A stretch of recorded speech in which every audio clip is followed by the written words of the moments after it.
I'm going to give you some absolute golden legal advice that Joe Tacopina and other members of the Trump legal team should take into consideration regarding the E. Jean Carroll case. This is what I am telling you, I am warning you, is going to explode if you don't pay attention to what you're doing. It's a civil case involving sexual battery, rape. You can call it whatever you want. It's a civil case. Trump doesn't face any criminal penalty. The judge is getting up to here with references on social media, and there could be, the potential. This is federal court, federal judges. You get into obstruction of justice by witness tampering. I mean, you have got to be quiet. Let me put it this way. Shut up. When your victim is testifying in a case that people may or may not be really paying attention to, don't attack in any way, social media or otherwise. Don't even mention the case. Don't mention it. You do not benefit in the least. You do not, especially if you're serious about running and winning in 2024. This is the part. This is the part. I'm telling you, this is the part where I think Trump either has a political death wish or isn't serious about running or winning. This is like sabotage. What are you doing? This is the part. And my Trump friends, oh my God, you don't understand. No, you don't understand. Somebody better want the Trump of 2016 that was like really smart. Now let me explain something. Let's get down to brass tacks. When you cross-examine a witness, what is cross-examination? Cross-examination means you are questioning the other side's witness. Direct examination is you're questioning your witness. Cross-examination is when the other side is done with their witness on direct, and then it's your turn. And the thing that makes cross-examination different is that you can ask leading questions. And if you don't ask a leading question, what are you doing? What are you doing? This is their witness. Get her off the stand. Get her out. Use all of your efforts in closing arguments to maybe discuss how she might not be believable, or maybe how the testimony didn't make sense, or after she's gone. First, when somebody's on the stand and you start asking non-leading questions, open-ended questions, who, what, when, where, why, you open up the chance for this victim, what it is, the defendant or the plaintiff in this particular case, to clarify something, to fix, to close a hole, to maybe correct something that you might have been smart just not saying anything, and then during closing, bringing it up. But no, she's there. Let me say this again. You're not going to be benefited by their witness, by the victim. Now, I'm not in court. You're not in court. We don't know how she looks. Does she look frail? Does she look? Do you sit there and say, "Oh my God, she looks pathetic. She's going to kill." Are you watching the jury? Do you see, what is it, men, women? And by the way, sexual battery, rape charges, this is not about women jurors. Men have mothers and daughters and wives too. This is ridiculous. Sometimes it could be even worse. It could be, you never know how this thing works. So the idea, somebody says, well, how are the women reacting? How are the men reacting? Look at their faces. And so what is he? The New York Post today reports that his lawyer was basically asking questions about why didn't you scream? What? What?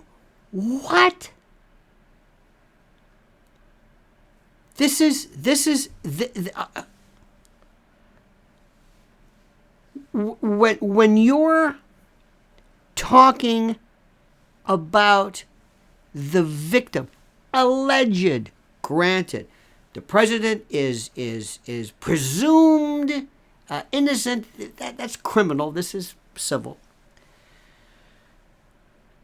Never, ever start questioning her. Why didn't you do that? Why didn't you do? What are you going to do? Why didn't you scream? People, and let me share this with you.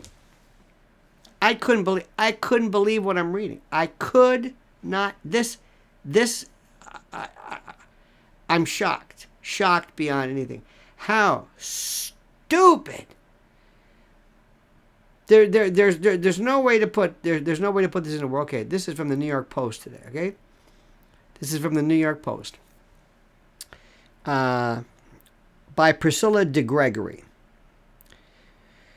E. Jean Carroll snapped at Donald Trump's lawyer Thursday during questioning about why she didn't scream when she was allegedly raped by the former president in a department store dressing room. I'm telling you, he raped me whether I screamed or not.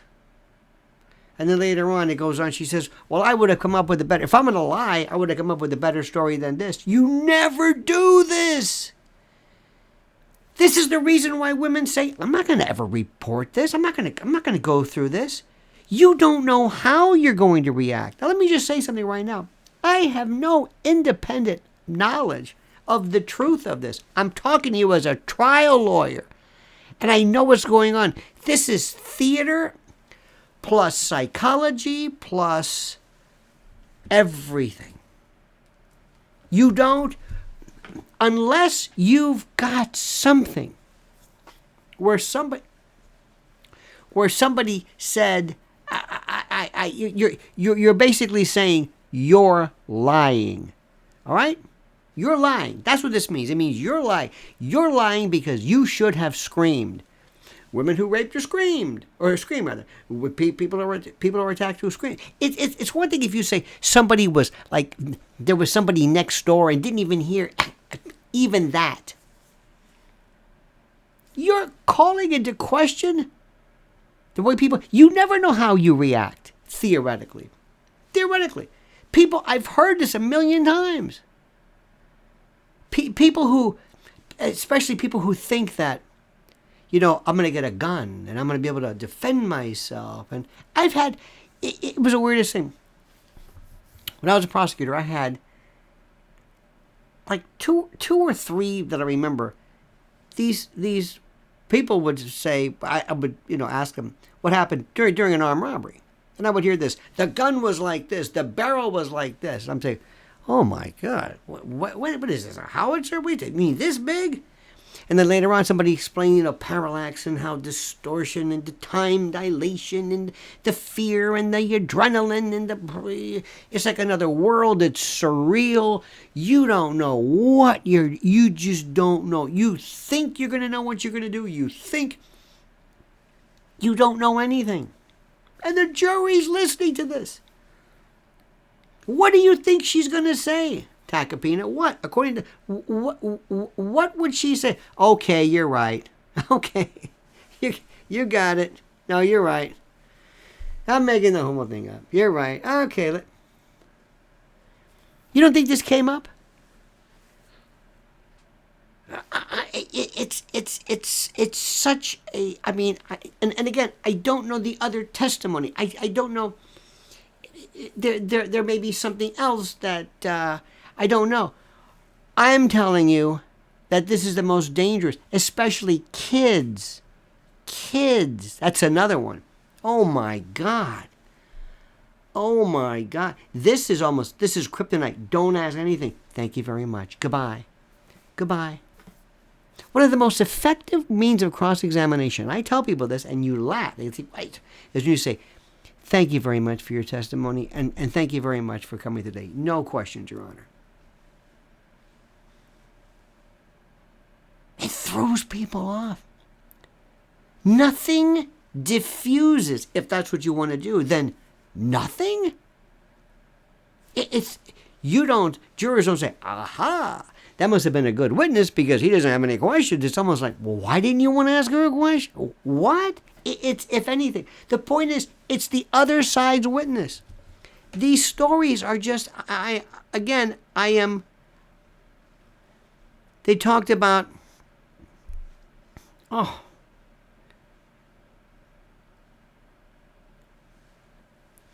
According to the New York Post, Tacopina attempted to show that Carroll's story was unbelievable when he asked her about wearing 4-inch heels during the alleged incident, and finally getting her knee-high enough to get Trump off her.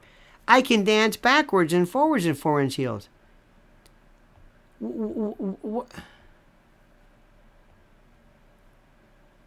Earlier Thursday, it reported, while still on direct examination by her own lawyer, Carroll told jurors about how hard it was to face the incessant online hatred that began after Trump publicly denied her accusation. And it's just, oh my God.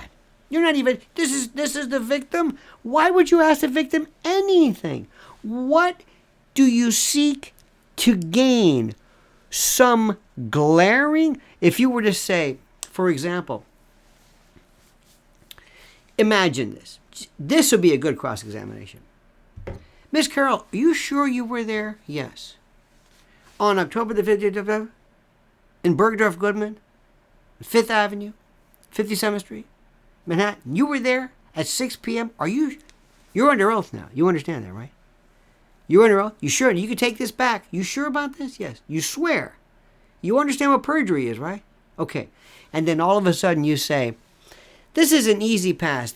Imagine they have this. They have that. But imagine, this is a camera that was at the Lincoln Tunnel. And every picture is everybody's photograph, let's assume. And this is you driving, and this is your car, and there you are. And this is your phone. And we know from the geopositioning that you were at the Lincoln Tunnel. You weren't there. Now, that's a good cross-examination. You weren't there. It wasn't you. He wasn't there. Trump was in Romania. Trump wasn't there. I've got alibi witnesses. He wasn't. That's a good one. That's good. Do you know one time? I will never forget this. I got to tell you this story quickly. I had a case where, I was a prosecutor, where this guy supposedly went to a liquor store. He wasn't served correctly or something happened. I forget exactly what it was. He went to his truck, got a chainsaw, went to this little liquor store and started to cut the frame of the door with like a Texas chainsaw.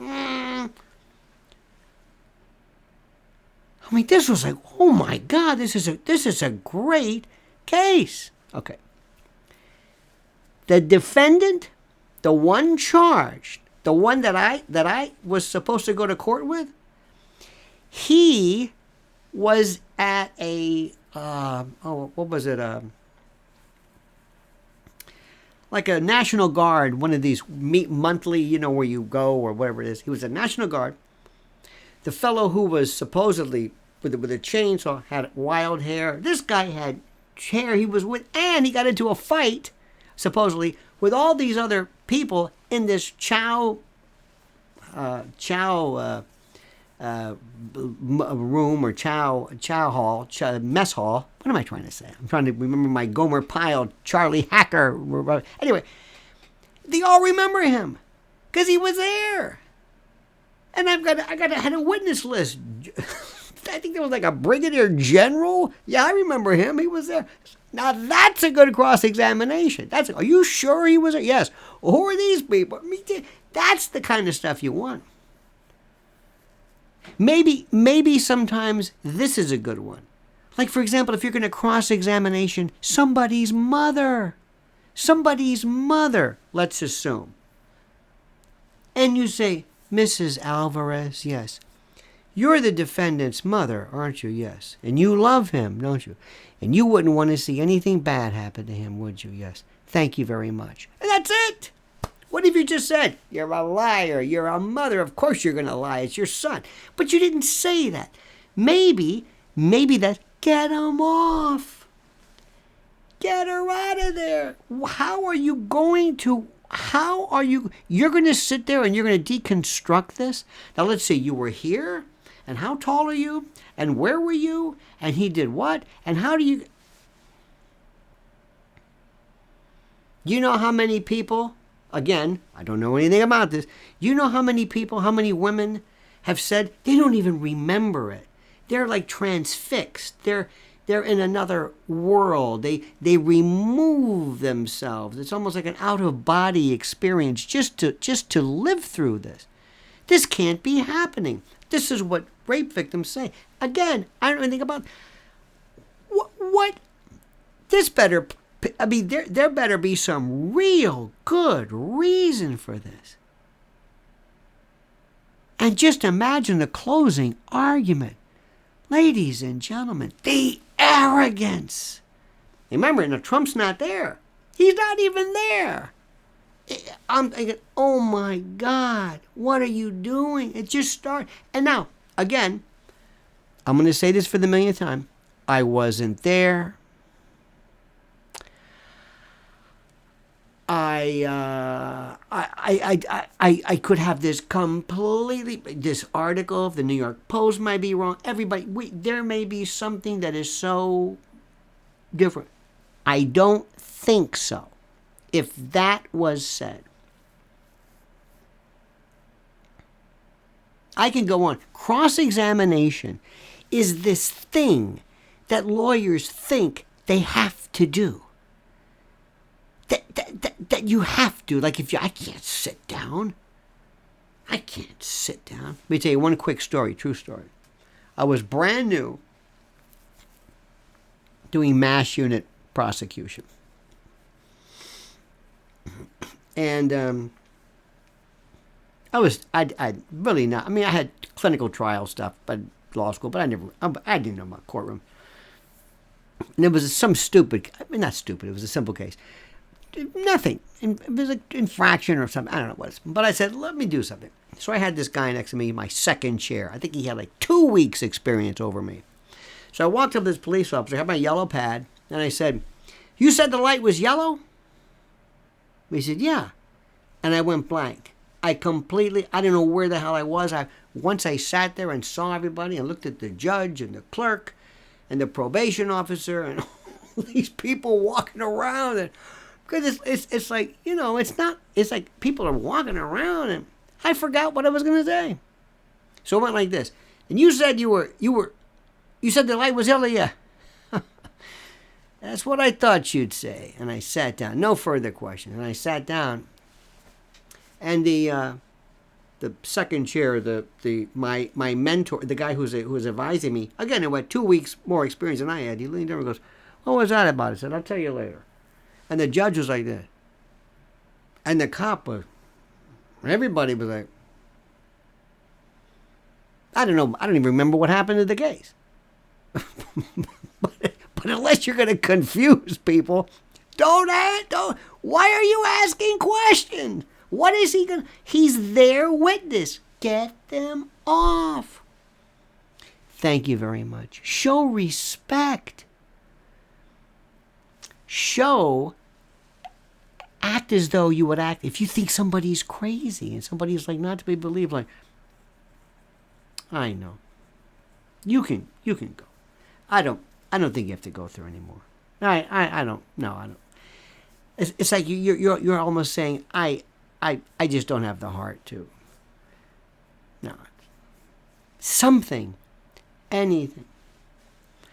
Nobody wants to think this because people, they watch TV and they watch LA Law and they know all about this. And after all, they get their law degrees online and they know, everybody knows everything. Cross-examination is like, what are you doing? Unless stipulate, put all of your eggs in closing argument. That's where you go nuts. Not by allowing the victim to maybe clarify, or maybe, who knows? Jury's like sitting there saying, I'm not buying this at all. I'm not believing anything she's saying at all. What is she talking about? What? And then here you come along. And then they say, now wait a minute, hold it. What if she starts crying? Oh, God. Minefields. Stupid.